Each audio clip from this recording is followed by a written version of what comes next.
The advent of the printing press witnessed the development of many new literary forms. One of these was the narrative form, which captivates readers and carries them into an imaginary world of fictitious characters. This new form of writing was appropriately called the novel. The wide circulation of printed copies made the novel a popular genre with people across different strata of society. Novels allowed the reader a private reading experience as well as the joy of public reading.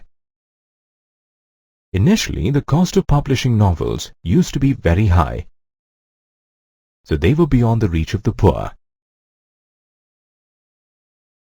However, with the passage of time, circulating libraries came up, and technological innovations in the printing press brought down the prices of printed books.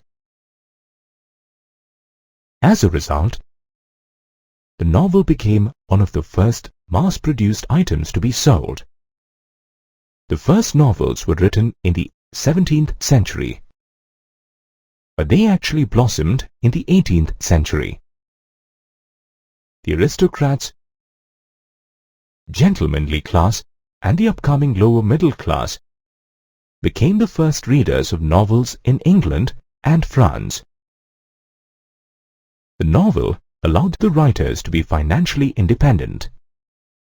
They no longer relied on aristocratic patronages, so they had the chance to experiment with various styles of writing. For example, Pamela by Samuel Richardson was an epistolary novel, written in the form of a series of letters to tell the story. Walter Scott, on the other hand, collected Scottish ballads and used them in his historical novels. In 1836, the reach of novels expanded when Dickens' novel Pickwick Papers was serialized in a magazine where the suspense was built up as the story unfolded slowly. Novels were about everyday lives of ordinary people. They were a mirror to society. 19th century England was grappling with the consequences of industrialization. Dickens aptly depicted the reality of those times in his novels, such as Hard Times and Oliver Twist.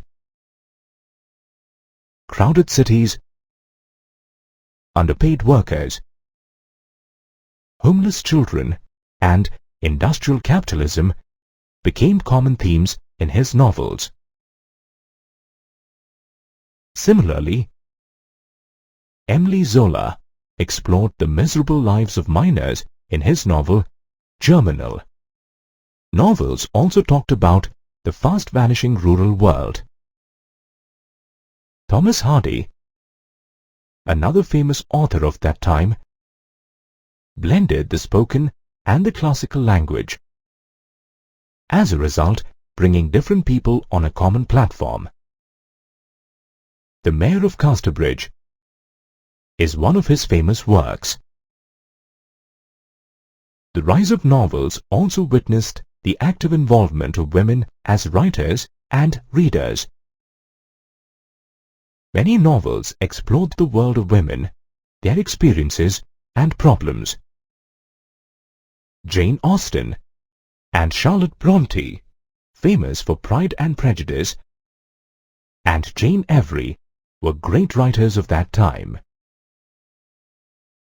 Their novels depicted the world of women and dealt with the themes of courtship, marriage, and money. During this time, writing was not considered an ideal profession for women. So many women writers used false names or pseudonyms.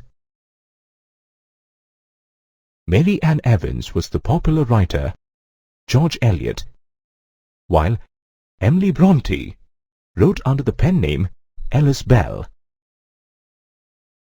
Specialized novel writing developed for young boys as well.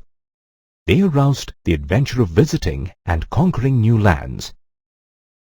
R.L. Stevenson's Treasure Island and Rudyard Kipling's The Jungle Book are some of the all-time favorites.